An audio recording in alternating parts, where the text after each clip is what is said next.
चलिए बाजारों पर जरा और बारीकी से नजर डालते हैं। आपके सामने फिलहाल निफ्टी और बैंक निफ्टी आपको आता हुआ दिखेगा। 11,387 के आसपास आज आपने निफ्टी की क्लोजिंग देखी।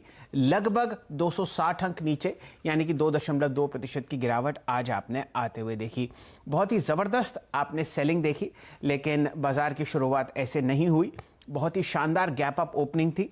लगभग आपने दिन का हाईएस्ट लेवल 11,800 का आता हुआ देखा शुरुआती ट्रेड में, लेकिन उसके बाद आपने सेलिंग आते हुए देखी और लगभग 12 बजे के आसपास ये जब खबर आई कि आपने एलएसी पर झड़प होते हुए देखी है 29 और 30 अगस्त की रात में, तो बाजार ने बहुत ज़बरदस्त बिकवाली करी और अब आपके सामने निफ्टी 11,387 के आसपास बंद होता हुआ दिख रहा है, ऑलमोस्ट दिन के लोएस्ट लेवल पर। बैंक निफ्टी पर नजर डालिए, यहां पर आपने लगभग 770 अंक की गिरावट देखी है, यानी कि 3% का कट।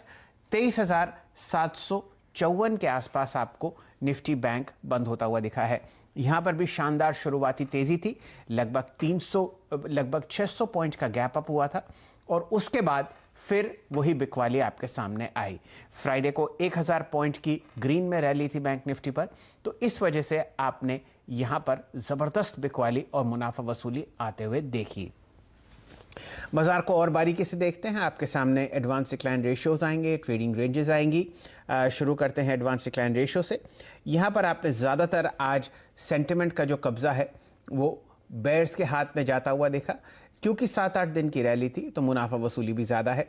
बाजार में जब ट्रेड शुरू हुआ तो सुबह 48 शेयर ऐसे थे निफ्टी में जो लाल हरे निशान में थे, और अब आप देखिए जब बाजार बंद हुआ है तो 48 हैं जहां पर आपने लाल निशान देखा है। 50 में से सिर्फ 2 ही ऐसे शेयर्स निफ्टी पर जो आपको हरे निशान में बंद होते हुए देखिए। यही कथा आपको सेंसेक्स पर चलती हुई दिखेगी। 30 में से 28 लाल निशान में बंद हुए हैं। निफ्टी बैंक में जिस हिसाब से आपने सेलिंग देखी है वो देखते ही बनती है। कोई भी शेयर निफ्टी बैंक के 12 में से आपको हरे निशान में बंद नहीं होता हुआ दिखा।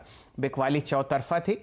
अगर आप ब्रॉडर मार्केट्स में देखें तो एनएससी और बीएससी पर एडवांस डिक्लाइन रेशियो आपको लगभग 1:8 दिखेगा एनएससी पर और 1:4 आपको दिखेगा बीएससी पर। बिकवाली हावी थी फ्यूचर्स एंड ऑप्शंस मार्केट पे भी। वहाँ पे आपने सिर्फ 18 ऐसे फ्यूचर्स देखे जो आपको हरे निशान में बंद हुए। ट्रेडिंग रेंजेस आपके सामने है। बहुत ही वॉलेटाइल दिन था। निफ्टी का लोएस्ट लेवल आपके सामने है लगभग 11,325 और लगभग 470 अंक का आज वॉलेटाइल ट्रेड आपने निफ्टी पर आता हुआ देखा। 1850 अंक का वॉलेटाइल ट्रेड आज निफ्टी में हुआ। दिन का हाईएस्ट लेवल आपके सामने था 25,332 बैंक निफ्टी पे और लोएस्ट लेवल 23,390। तो इस दायरे के दौरान आपने बैंक निफ्टी को ट्रेड करते हुए देखा। एडवांस डिक्लाइंस में अगर आप देखें कौन कौन से ऐसे स्टॉक्स थे जिनकी वजह से आपने निफ्टी में गिरावट आते हुए देखी, ज़्यादातर बैंक्स थे और आईसीआईसीआई बैंक और कोटक महिंद्रा बैंक की वजह से आपने लगभग 2100। चलिए अब आपको अपने पैनल से मिलाते हैं। आज बाजार में खबर भी थी और स्टॉक मार्केट एक्शन भी था। सबसे पहले जुड़ेंगे श्रीकांत चौहान साहब से। आप बहुत ही शानदार तरीके से कोटक सिक्योरिटीज़ में चार्ट्स देखते हैं। पूरा पैनल हमारे साथ जुड़ रहा है। दीपाली जी हैं, सुमित हैं और यतिन जी हैं। तो अलग अलग चीज़ों पर नज़र डालेंगे, लेकिन सबसे पहले श्रीकांत चौहान साहब से जुड़ते हैं। श्रीकांत जी नमस्कार। बाजार में त्राही त्राही है, बताइए किस हिसाब से आप सेंटिमेंट को देखते हैं। ऑलमोस्ट दिन के लोएस्ट लेवल पर आपको निफ्टी बंद होता हुआ दिखा है और बहुत ही गहरे लाल निशान में बैंक निफ्टी है। बिल्कुल शैल जी, आज की जो एक गिरावट थी वो काफ़ी रिकॉर्ड गिरावट बोल सकते हैं, क्योंकि इसमें हमने काफ़ी सारे सेक्टर्स, काफ़ी सारे दिग्गज स्टॉक्स धाराशायी होते हुए देखे थे। और उसका सबसे बड़ा रीज़न मुझे तो यही लगता है कि जो न्यू मार्जिन नॉर्म्स जो कल से आने वाले हैं वो कैसे इम्प्लीमेंट होंगे, कैसे उसके ऊपर काम होगा और कैसे रिटेल निवेशक उसको फेस करेंगे, उसी के ऊपर ये पूरा मुझे लगता है कि एक टेंशन बना था और वो टेंशन फिर बढ़ते गया। और ड्यूरिंग द डे जैसे वो न्यूज़ का क्लैरिफिकेशन आ गया कि कल से इम्प्लीमेंटेशन होने वाला ही है, तब मार्केट और गिर गया। लेकिन अगर आप मार्केट को अगर आप चार्ट्स के बेसिस पे देखते हो तो शैल जी सबसे बड़ी बात यह है कि 26 मई के बाद फर्स्ट टाइम निफ्टी 20 दिन के एवरेज के नीचे कंफर्टेबली क्लोज हो रहा है। वैसे 3 अगस्त को भी हुआ था ये, लेकिन उसके बाद हमने अच्छी रिकवरी देखी थी। तो ऑलवेज हमने देखा है कि जो 20 दिन का जो एवरेज होता है, moving average, simple moving average, वो काफ़ी अच्छी तरीके से सपोर्ट देता है मार्केट को, और आज मार्केट वहाँ पे ही बंद है। तो मुझे ऐसा लगता है कि शायद कल एक बार ओपनिंग में मार्केट नीचे खुले, उसके बाद 250 या 200 के करीब इसे अच्छा सपोर्ट मिल सकता है, क्योंकि हमने काफ़ी बड़ी गिरावट ऑलरेडी देख ली है। बट अगर किसी रीज़न से अगर हम मार्केट को ऊपर खुलते हुए देखें, तो मुझे लगता है 11,500, 11,550 के रेंज में निफ्टी को शॉर्ट करके चले और 11,600 का हम स्टॉप लॉस रख सकते हैं। चलिए, ये राय तो आपको निफ्टी पर मिल रही है। चौहान साहब फिलहाल एक शॉर्ट ट्रेड की राय दे रहे हैं और वो मान के चलते हैं कि हल्का सा आपको हरे निशान में ओपनिंग दिखेगा ट्यूसडे के ट्रेड को, और उसका फ़ायदा उठाएं और एक शॉर्ट प्रेस करें निफ्टी में। खासकर उनका लक्ष्य है 11,250। आज निफ्टी आपको 220 DMA के नीचे बंद होता हुआ दिखा है। वो एक काफ़ी अहम लेवल होता है और वो ये भी डिटरमिन करता है कि शॉर्ट टर्म ट्रेंड ऊपर है या नीचे। लेकिन किस वजह से कम से कम 50% सेलिंग आपने बाजार में देखी, वो था नया मार्जिनिंग सिस्टम। इसमें क्या फेरबदल हुआ है, हमारे साथ सुमित जी जुड़ रहे हैं। वो आपको 4 या 5 ऐसे बेसिक पॉइंट्स बताएंगे जो आपके कल के ट्रेड के लिए अनिवार्य है समझना। बहुत सारे फेरबदल हुए हैं और सेबी खासकर ये देखना चाहता है कि कुछ स्पेकुलेशन इतनी ना बढ़े कि जो छोटे निवेशक हैं उनके हाथ जल जाएं। सुमित जी नमस्कार, बताइए क्या क्या फेरबदल हुआ है और किस हिसाब से बाजार में आपको चेंजेस आते हुए दिखेंगे ट्रेड में ट्यूसडे से। सेबी की इस मीटिंग में यही फैसला हुआ है कि जो नियम है वो कल से लागू होंगे। उन्होंने ब्रोकर्स की बैठक के बाद भी बात साफ कर दी, कल से ही ये नियम लागू होने वाले हैं। तो खैर ये एक बात थी, लेकिन दूसरी बात, ये नियम है क्या। अब तक क्या होता था कि हम कभी भी कोई शेयर खरीदते हैं या बेचते हैं तो उसके ऊपर हम एक मार्जिन मांग लेते हैं ब्रोकर से, जो ब्रोकर अपने पास से देता है, उसके बदले में वो हमसे चार्ज वगैरह लेता है या फिर निवेशकों से चार्ज लेता था। लेकिन अब ये बात साफ हो गई, कोई भी मार्जिन नहीं होगा। अगर आपके पास मार्जिन है तो आप पैसा, जितना पैसा है वो आप डालें और उसके ऊपर आप ट्रेड करें। नया पैसा ब्रोकर्स की साइड से आपको नहीं मिलेगा मार्जिन के तौर पे, पहली चीज़। दूसरी चीज़, ये चीज़ आप बेचने में भी एप्लीकेबल है और वो कैटेगरी के हिसाब से, स्टॉक की कैटेगरी के हिसाब से मार्जिन रहेगा 20%, 30%, और उस मार्जिन को आप रखेंगे, उसके बाद अपना शेयर खरीदेंगे और उस शेयर के साथ ही, उसी के साथ ही अपने शेयर बेच भी पाएंगे। तो ये तो एक चीज़ हो गई मार्जिन वाला पार्ट। दूसरा, पावर ऑफ अटॉर्नी को लेकर सेबी ने 2016 से 19 के बीच में कई ऐसे मामले आए थे जहां पे कई अनियमितता पाई गई थी। उसके मद्देनजर ये बात तय कर दी गई है कि पावर ऑफ अटॉर्नी को भी हटाया जाएगा। पावर ऑफ अटॉर्नी अब नहीं होगी, ताकि जो इस्तेमाल करते थे ब्रोकर पावर ऑफ अटॉर्नी और उसके जरिए वो शेयर बेच देते थे क्लाइंट की बिना जानकारी के, उस तरह की चीजों को अब रोक दिया जाए, वो ना हो। तो ये एक और पार्ट है जिसको हटाया गया है। तीसरा, प्लेजिंग के लिए भी अब एक अलग से अकाउंट बनेगा और उसमें अकाउंट में डालकर आपको पहले बताना पड़ेगा कि ये शेयर को आप प्लेज के तौर पर रख रहे हैं और उसके बाद आप उस पर मार्जिन ले सकते हैं। अगर आप पहले अपने शेयर को प्लेज पे रखिए और उसके बाद उसे मार्जिन रखिए, उन शेयरों को एक्सचेंज T+6 के आधार पर अपने पास रखेगा और उसमें वो आपको मार्जिन देगा। लेकिन मेजरली एक्सचेंज अब अपने आप को थिन लाइन हो, जल्दी से जल्दी शेयर आपके पास आए और आप जल्दी से जल्दी उसके ऊपर मार्जिन ले पाए और फिर ज्यादा से ज्यादा ट्रेड करें, लेकिन नया मार्जिन आपको नहीं मिलने वाला है। तो इससे जो ट्रेडिंग को लेकर वो थोड़ी सी कम होती हुई दिखाई पड़ेगी और जिनके पास शेयर पड़े हैं उनको मार्जिन नहीं है उनके पास देने के लिए, वो अपनी पोजीशन कुछ हद तक वाइंड अप करते हुए दिखाई पड़ रहे हैं। थोड़ा सा पैनिक सी स्थिति बन रही है, काफी कंफ्यूजन है और शायद मार्केट इसी को पैन आउट कर रहा है। जी, तो चौहान साहब आप बिल्कुल सही तरीके से फरमा रहे थे ब्रेक में। जो सेंटिमेंट पर एक हल्की सी ठेस पहुंची है वो इसलिए आपको दिख रही है क्योंकि जिस आसानी से छोटे और मंझले स्पेक्यूलेटर्स मार्जिन को एक्सेस कर रहे थे, वो ज़रा उस पे हल्का सा विराम आता हुआ दिख रहा है सेबी की तरफ से। बाजार बहुत गर्म है, 6 महीने के हाईएस्ट लेवल पर चल रहा है और सेबी नहीं चाहता कि इस लेवल पर जो हमारे छोटे निवेशकों हैं उनके हाथ जलें। कुछ ही समय में 3-4 दिन में हम सब लोग इस नए मार्जिन सिस्टम से बिल्कुल वाकिफ़ हो जाएंगे और हमेशा की तरह फिर शायद आपको ऊपर की तरफ बाजार चलता हुआ दिखे। चौहान साहब, आपने अपनी राय निफ्टी पर व्यक्त करी। आपके 2 कोई स्टॉक पिक्स हों जो आप बताना चाहेंगे हमारे दर्शकों को मंगलवार के लिए? तो शैल जी देखिए, वैसे मार्केट में एक अच्छी बात ये होगी आने वाले दिनों में कि जितने भी वीक हैंड्स है या तो आप जितने भी रिटेल्स है और जो रिटेल में काफ़ी स्ट्रॉन्ग हैंड्स है वो बने रहेंगे मार्केट में, और जो वीक हैंड्स है वो म्यूचुअल फंड का रास्ता अपनाएंगे। और जो स्थिति पैनिक सिचुएशन में होती है या तो किसी रीजन में या किसी बड़े इवेंट में जो पैनिक क्रिएट होता है वो अभी नहीं होगा। ये मार्केट मुझे लगता है कि काफ़ी हद तक स्ट्रॉन्ग हैंड्स में जाएगा।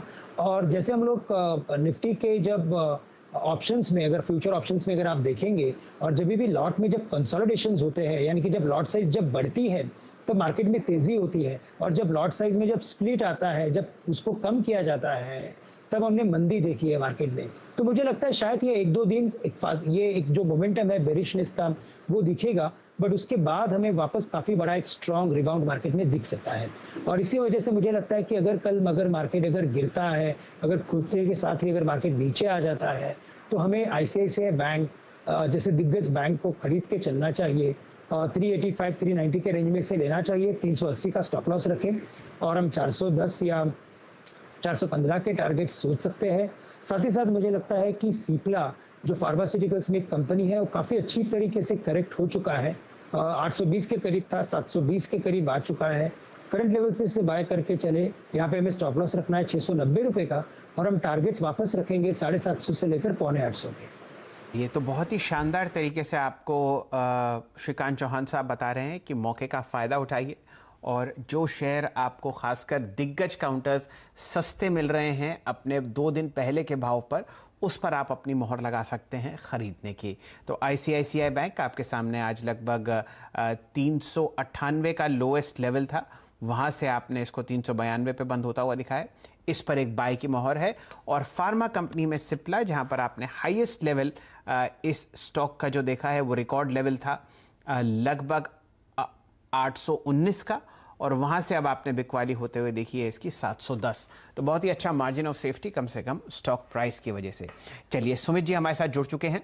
अब बात करते हैं दीपाली जी से। दीपाली जी, एक बहुत ही अहम डेवलपमेंट हुआ हमारे एयरपोर्ट्स के बिजनेसेस में, जहाँ पर जो मुंबई का हमारे देश का दूसरा सबसे बड़ा एयरपोर्ट है, उसमें एक नया मालिकाना हक आता हुआ दिखा।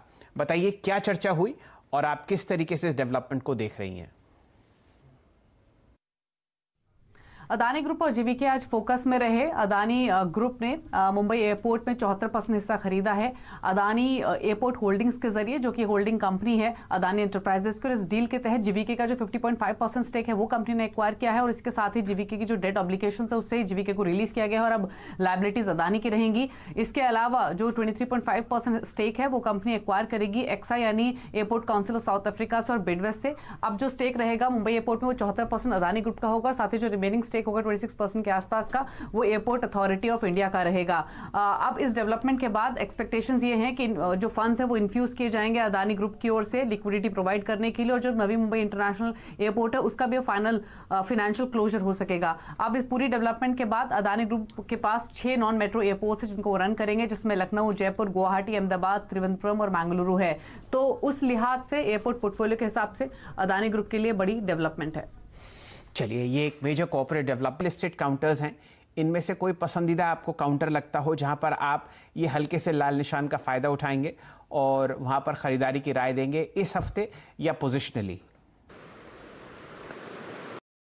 वैसे अदानी के जितने भी ग्रुप ऑफ कंपनीज है उनमें सभी में हमने अच्छी तेजी देखी है, और अदानी ग्रीन पकड़ लीजिए या अदानी ट्रांसमिशन लीजिए, अदानी एंटरप्राइजेस लीजिए, सब में बढ़िया प्रदर्शन है। और मुझे लगता है कि इनमें और तेजी बनेगी आने वाले दिनों में, क्योंकि वो ग्रुप काफी अग्रेसिव होते जा रहा है और काफी जो कमांडेबल बिजनेस होते हैं वहां पे उनकी कमांड्स बनती जा रही है। मुझे लगता है अडानी एंटरप्राइजेस पे हम फोकस कर सकते हैं। हमें 255 254 के करीब इसे लेके चलना चाहिए, और यहाँ पे हम जो स्टॉप लॉस रखेंगे वो रखेंगे 245 का, और टारगेट्स रहेंगे 270 से लेकर 275 के। ये ट्रेडिंग की राय रही, लेकिन मुझे लगता है कि अगर अडानी ग्रुप पे अगर फोकस करना है तो सबसे पहले हमें फोकस करना है अडानी ट्रांसमिशन के ऊपर, उसके बाद अडानी ग्रीन के ऊपर और अडानी एंटरप्राइजेस के ऊपर। ये तीनों स्टॉक काफी बढ़िया प्रदर्शन करेंगे आने वाले दिनों में, ऐसे हमें लग रहा है। चलिए, अदानी ग्रीन और अदानी एंटरप्राइजेस पर चौहान साहब बुलिश हैं। श्रीकांत जी, आज भारती एयरटेल में आपने ज़बरदस्त सेलिंग देखी, और ये इंडेक्स MSCI की वजह से थी, वहाँ पर रीबैलेंसिंग हो रही थी। लगभग 9,595 करोड़ की सेलिंग आती हुई दिखी भारती एयरटेल पर। बहुत ही शानदार स्टॉक फिलहाल अपने 200 DMA पर फिलहाल ट्रेड कर रहा है। आज के सेंटिमेंट को अगर परे रखें तो क्या राय देंगे आप उन दर्शकों को या इन्वेस्टर्स को जो भारती एयरटेल को अपने पोर्टफोलियो का अभिन्न अंग बनाना चाह रहे थे? देखिए, जिनको अभिन्न अंग बनाना है वो अभी भी इस लेवल से बाय कर सकते हैं, क्योंकि ये स्टॉक काफी गिर चुका है।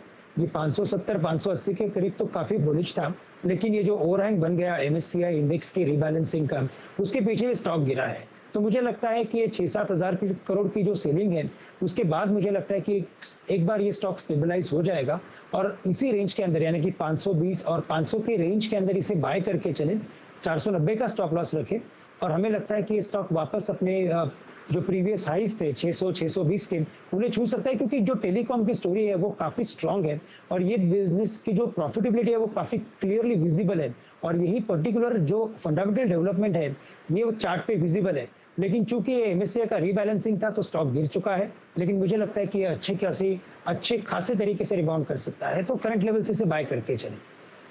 ये राय आपको भारतीय एयरटेल पर आती हुई दिख रही है। आज वॉल्यूम्स बहुत ही ज़बरदस्त थे, लगभग 9,595 करोड़। चौहान साहब, दो ट्रांजैक्शंस जो हमने चर्चा किए उनमें से एक था रिलायंस रिटेल, जिसने फ्यूचर ग्रुप के रिटेल एसेट्स खरीदे। फ्यूचर ग्रुप की एक लिस्टेड कंपनी है फ्यूचर रिटेल, जहां पर बहुत ही ज़बरदस्त आज वॉल्यूम आती हुई दिखी। स्टॉक 20% ऊपर था, लगभग 11 करोड़ शेयर ट्रेड होते हुए दिख रहे हैं। आप ज़रा चार्ट्स पर नज़र डालिए, बताइए क्या इस तरीके की तेज़ी आपको कल के सत्र में भी आती हुई दिखती है? बिल्कुल, इनफैक्ट आज के दिन में ये ऊपरी स्तर पे बंद हुआ है और अगर इसकी जो प्रीवियस हिस्ट्री अगर आप देखें चार्ट्स के बेसिस पे, तो जैसे ये गिरा है उस कंपैरिजन में उसका बाउंस बैक भी उतना ही इक्वली स्ट्रांग हो सकता है। और आज हेमंत जी ने इसे कवर भी किया था अपने 2020 के ओवरऑल पोर्टफोलियो में। मुझे लगता है कि 160 टू 165 के करीब काफ़ी अच्छी एक स्ट्रांग बेट रहेगी, इन्वेस्टमेंट बेट, और यानी कि पोजिशनल ट्रेड लेना चाहिए। और यहाँ पे हम टारगेट रख सकते हैं 195 के या 200 रुपए के, और यहाँ पे जो स्टॉप लॉस रहेंगे वो रहेंगे 155 रुपए के। ये पूरे ग्रुप में मुझे लगता है कि धीरे धीरे करके और अच्छी बढ़त आने वाले दिनों में देखने मिलेगी और इसी का फायदा मुझे लगता है रिलायंस इंडस्ट्रीज को भी मिलेगा। तो ये जो अभी करंट गिरावट आ रही है उसमें मुझे लगता है कि ऐसे जो दिग्गज स्टॉक है और साथ ही साथ जो इनके जो सब्सिडियरी कंपनीज है उनमें निवेश करके चलना चाहिए। ये चौहान साहब, आप जरा जुड़े रहिए हमारे साथ। समय एक छोटी सी ब्रेक का हो गया है, लेकिन ब्रेक में जाने से पहले उन इंडस्ट्रीज और उन स्टॉक्स पर नजर डाल लेते हैं जहां पर चौहान साहब ने लॉन्ग या शॉर्ट की राय दी है। निफ्टी पर आप बेरिश हैं, साथ साथ बैंक निफ्टी पर भी। पहला लक्ष्य 11,250 और 23,000 बैंक निफ्टी पर आपके सामने स्टॉप लॉसेस स्क्रीन पर हैं। व्यक्तिगत राय इंडिविजुअल स्टॉक्स पर लॉन्ग साइड पर है सिप्ला और ICICI बैंक पर 410 का लक्ष्य ICICI बैंक और सिप्ला सागी ऑटो सेक्टर की और कई अन्य जगह की जहां पर आप कल तेजी या मंदी आते हुए देख सकते हैं। खबरों का सिलसिला CNBC आवाज पर जारी है, जुड़े रहिए हमारे साथ। का स्वागत है। चर्चा हो रही है उन स्टॉक्स की जहां पर आपको लॉन्ग या शॉर्ट पोजीशंस बाजार में कल लेने को मिलेंगी, लेकिन एक बहुत ही अहम सेक्टर है ऑटोज का, जहां पर आप देखेंगे कि मंथली ऑटो सेल्स नंबर अगस्त के आपको 1 सितंबर को आते हुए दिखेंगे। और कोई बेहतर नहीं इंसान नहीं यतिन जी के बारा जो इस सेक्टर को बहुत शानदार तरीके से ट्रैक करते हैं। यतिन जी, बताइए किस तरीके के एक्सपेक्टेशंस हैं बाजार में ऑटो कंपनीज से? देखिए, अगर आप ऑटो सेल्स की बात करें तो क्लियरली हमको मंथ ऑन मंथ एक बड़ा इंप्रूवमेंट देखने को मिलेगा, खास करके 2 व्हीलर्स की बिक्री में। और अगर आप 4 व्हीलर्स की भी बात करें तो ईयर ऑन ईयर बेसिस पे हमको जो इंडस्ट्री का मार्केट लीडर है मारुति सुजुकी, वहां ग्रोथ देखने को मिलेगी। लेकिन ट्रक्स एक दिक्कत भरा सेगमेंट है जहां ग्रोथ इतनी देखने को नहीं मिल रही क्योंकि इकोनॉमिक एक्टिविटी काफी वीक है। तो अशोक लेलैंड की बात करें तो लगभग 32% की यहाँ गिरावट हमको ईयर ऑन ईयर बेसिस पे दर्ज होती हुई दिखाई देगी ऑटो सेल्स में। अगर आप बजाज ऑटो से लेके हीरो मोटोकॉर्प की बात करें तो मार्जिनल ग्रोथ हमको देखने मिलेगी डोमेस्टिक कारोबार में, क्योंकि फेस्टिवल सीजन शुरू हो गया है गणेश चतुर्थी के साथ। तो 2 व्हीलर्स की बिक्री काफी बढ़िया रही। लेकिन अगर आप सिल्वर लाइनिंग है, पिछले काफी महीनों से हम यहाँ ग्रोथ देख रहे हैं और वो ग्रोथ ट्रेंड कंटिन्यू रहेगा क्योंकि मानसून भी नॉर्मल है और लॉकडाउन का इंपैक्ट काफी लिमिटेड है रूरल मार्केट पे। तो M&M ट्रैक्टर सेगमेंट की अगर आप बात करें तो यहाँ 28 ग्रोथ हमको देखने को मिलेगी और एस्कॉर्ट्स में लगभग ब्रोकरेजेस का अनुमान यह है कि 45% ग्रोथ उनके ट्रैक्टर कारोबार में आनी चाहिए। जी चौहान साहब, समय बहुत कम है, संक्षिप्त में अगर आप राय दे पाएं एस्कॉर्ट्स पर और टाटा मोटर्स पर, एक ट्रैक्टर सेगमेंट और एक 4 व्हीलर सेगमेंट, पसंद आपकी? बिल्कुल, वैसे देखिए एस्कॉर्ट्स में हमें लगता है कि काफ़ी अच्छी तेज़ी बनेगी नो डाउट कि थोड़ा सा करेक्शन में है स्टॉक, लेकिन 1050 1060 के रेंज में से लेके चले, हमें लगता है कि ये स्टॉक कुछ आने वाले कुछ हफ्तों में ये वापस स्टॉक एक बार 1200 के लेवल्स को छुएगा और कुछ महीनों में शायद 1400 के लेवल्स को भी छू सकता है। तो ये काफ़ी स्ट्रॉन्ग कैंडिडेट है, इसे बाय करके चले। टाटा मोटर्स मुझे लगता है कि वैसे काफ़ी अच्छे इन्फ्लोज पिछले कई दिनों में हुए हैं और कोई भी करेक्शन अगर यहाँ से अगर देखने मिले नंबर्स के पीछे, तो मुझे लगता है उसके बाद 135 130 के रेंज में इसे लेके चले। यहाँ पे हमें स्टॉप लॉस रखना पड़ेगा 130 रुपए का और हम टारगेट्स वापस 150 से लेकर 155 के रख सकते हैं। चौहान साहब, आपका बहुत बहुत शुक्रिया। फिलहाल श्रीकांत जी बुलिश हैं स्कॉट्स पर और उनकी राय है न्यूट्रल टाटा मोटर्स पर। समय समाप्त हो चुका है मार्केट्स टुडे का। आप हमें दीजिए इजाजत, लेकिन जुड़े रहिए CNBC आवाज पर। खबरों का सिलसिला, एक से एक बेहतरीन स्टॉक पिक्स, पोर्टफोलियो आइडियाज और ट्रेडिंग आइडियाज आपको मिलते हैं सिर्फ और सिर्फ CNBC आवाज पर। धन्यवाद।